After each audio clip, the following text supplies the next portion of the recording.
Good morning. I am Brian Hayes and I am the CEC and A&R agent for UGA Extension in Mitchell County. Today I want to share with you the results of a small regional project that myself, Dr. Kimrott, and a couple more agents that have since left Extension started back in 2017, where we take 5 fungicide programs and evaluate them for yield and value. If Georgia is the peanut capital of the world, then Southwest Georgia is its heart. In 2019, the 3 counties that these trials have been conducted in combined for nearly 95,000 acres of peanuts.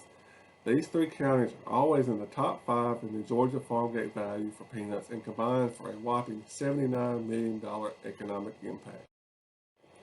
While we are blessed in Southwest Georgia to have productive sandy soils that are great for peanut production, and for the most part we have easy access to plentiful irrigation water, we also have many problems we must overcome to get the highest yield that our growers are shooting for. White mold and the 2 leaf spots, early and late, are the 3 most important diseases our growers fight every year. There are other diseases that we see and will lose yield to in certain areas and in certain years, but these 3 diseases are what we wanted to focus this project on. White mold is the most economically important disease in peanuts. According to the most recent 2017 Georgia Crop Loss Report, this disease cost Georgia farmers $66 million in crop loss, which was 8% of the crop. They spent another $25.4 million trying to control this disease, meaning Georgia farmers spent $91.4 million on this disease. Historically, growers start treating for this disease around 60 days after planting. In ideal situations, since this is a soil-borne disease, the longer the rotation between peanut crops, 3 to 4 plus years, will reduce the incidence of this disease. But with current market prices of other commodities, growers are really shortening this rotation. Many are down to 2 years between, and many fields are being planted every year into peanuts. Other common practices that help with control of this disease is bottom plowing.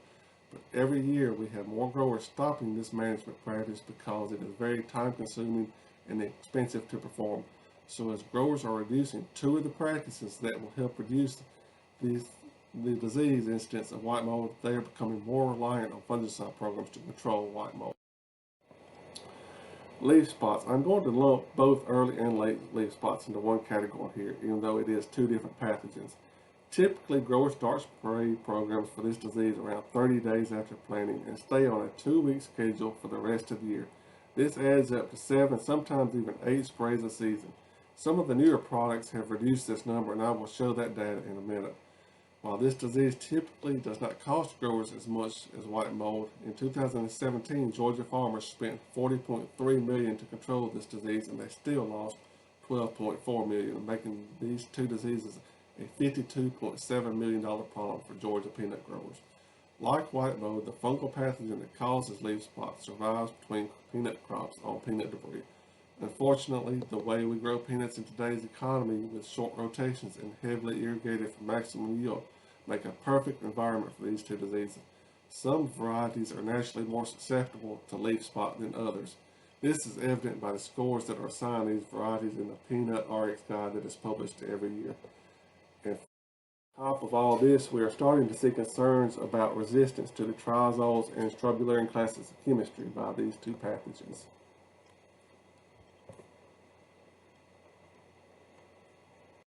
Farmers have always had to balance cost versus efficacy of the product, so it was the goal of this project to compare these new supercharged high-dollar programs that companies have developed over the past few years with the good old standards that have been around for many years, the tebuconazole chlorothalonil program. It will be the muscle ADV program in the treatments to the newer high-dollar program. This project came about 3 years ago to try to give growers local data. So we now have 3 years of data at 4 locations. We work with several different growers using their own application equipment and harvest equipment. We identified a commercial field, and so far all of our locations have had a good rotation between peanuts. Plots are laid off 12 rows wide by the length of the field and replicated 3 times. All treatments have averaged between 3.75 and 4.5 acres, so we are talking large replicated plots. The center 6 rows are what are rated for leaf spot just prior to digging and white mold immediately after digging. Then yield is collected off these rows. The next several slides will be laid out similarly. The first one will be the treatments, and since this is recorded, I will not spend a lot of time on the specific treatments other than to show the highlights of the program. The next slide will have the yield and disease rating, followed by cost of each program. This cost is calculated on only the chemical cost, and no application cost is figured into this. The cost of each chemical is an average of prices around Southwest Georgia. And the final slide set will be the return on investment that is calculated by taking the muscle ADV program and using it as our standard. The yield difference is then calculated for each program, and 21 cents per pound is used as the selling price for all peanuts, as this is a very good average of what growers in my area have been contracting peanuts for over the past few years. The first trial was conducted in Miller County and was planted on May 10th, which is an ideal planting time for us. This location included a muscle ADV program as our standard, a Provost Opti program, an Elatus program, a straight convoy program, and a convoy preaxial program. At this location, yields ranged from 7,111 pounds for the muscle ADV program to a high of 7,618 pounds for the Elatus program. As we go through these other locations, I want you to pay attention to these two products. On this slide, the yellow letter at the bottom of the red bar is the significance of each treatment. The green line on all these will be the leaf spot rating, and while there was statistical difference in the control of leaf spot, it was very low at this location. The black line on all these will be the all-important white mold ratings. Here, the only statistical difference was in the muscle ADV treatment. The next slide here again shows the average yield of each treatment along with the cost of the treatment. Again, this cost does not include application costs, but at this location, all treatments had 7 applications, so the cost will be equal among treatments. As you can see, the old standard was by far the cheapest treatment at only $59.20, while the other programs were coming in near the $100 an acre. But here's the bottom line for all these programs. After all, if it is going to not make you more profit, then it definitely does not need to increase the grower's operating expenses by $40 to $50 per acre if you can do the same for less. Across the bottom of this chart, you will see that 3 of the programs brought a positive return on the increased cost of the program through increased yield. While the preaxial convoy did bring additional yield, it was not enough to offset the $111 cost of the program at this location. The next location was in 2017 in Decatur County. This trial was planted very late on June 10th.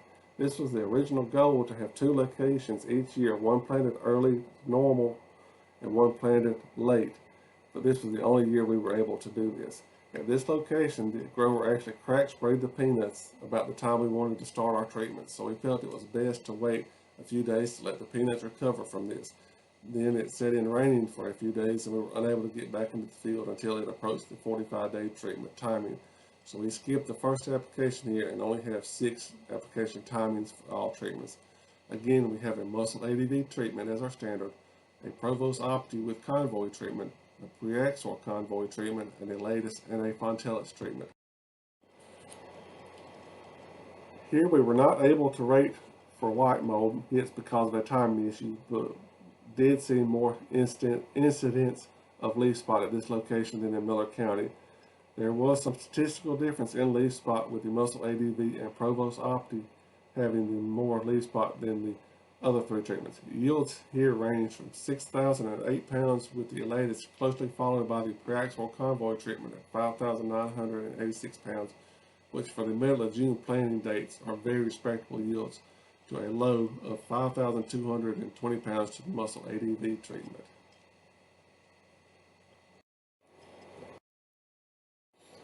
The cost of these treatments was slightly less than the Miller County location due to the only 6 applications, but ranged from $52.84 with the old standard muscle ADV to a high of 109, almost 110 acres to the preaxial convoy treatment. Unlike the Miller County location where preaxial convoy lost us nearly $19 an acre, here it made the grower over $100 an acre. And the Provost Opti treatment lost nearly $20 an acre, where in Miller County it made us $27.81. But like I said earlier, watch the latest treatments as it made the grower nearly $144. Moving on to 2018, we were only able to get 1 location in, so it was in Decatur County and was planted on May 20th.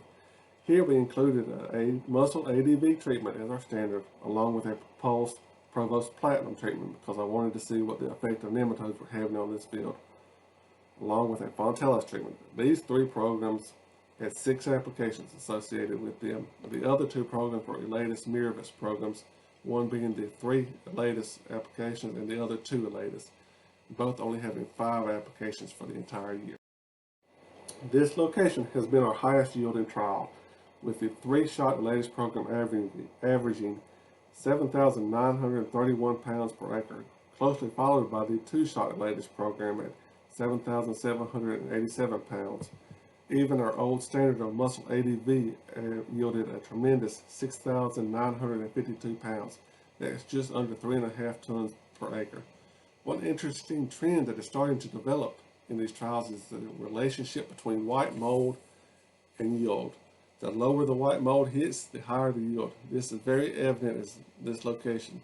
Leaf spot at this location was also low, with the only statistical difference again being with the mussel ADV. Here we show the cost of the programs. Again, the mussel ADV program is about half the cost of the other programs. I mentioned it a minute ago about the propulse treatment. I wanted to see about the effect of nematodes at this location, as I think the yields showed they were not enough to justify the increased cost of this product. But as you can see on this slide, all treatments did give a positive return on the investment of the premium fungicide program, again with the latest programs having the largest returns. This brings us to last year, where we ended up in Mitchell County. Again, we have 5 treatments, but the number of applications ranged from 5 with the latest mirabilis program to 6 with the Paraxel Umbra program to 7 with our standard mussel ADV program, a Fontellus program, and our latest Provost Silver program. This location had the least yield difference between the programs, with less than 300 pounds difference between the lowest yielding mussel ADV and the highest yielding latest Provost Silver program. While there were 2 latest programs in this trial, they were both statistically higher yielding than the other 3 programs. While leaf spot again was very low at this location, you can see the statistical difference between the products. White mold was very numerically different here, but statistically there was no difference. Again, we come to the cost of each program. As you can see, the cost of all programs have risen. The same trend stays, the mussel ADV program being about half the cost of the other programs. This location, with the very slim increase in yield over the standard programs, gives most of the programs a negative return on investment this year. The only positive return was with the Provost Silver Elatus program, with only a slim $25 profit margin. That being said, this was a 7 application program, and the Elatus mirabilis program, which this year lost $5.57, was only a 5 application program. So if you factor in application costs, these programs would come closer to. In conclusion, the premium fungicide programs always resulted in premium yields, but not always increased profit. Growers using older fungicide programs can expect more disease pressure than the newer programs.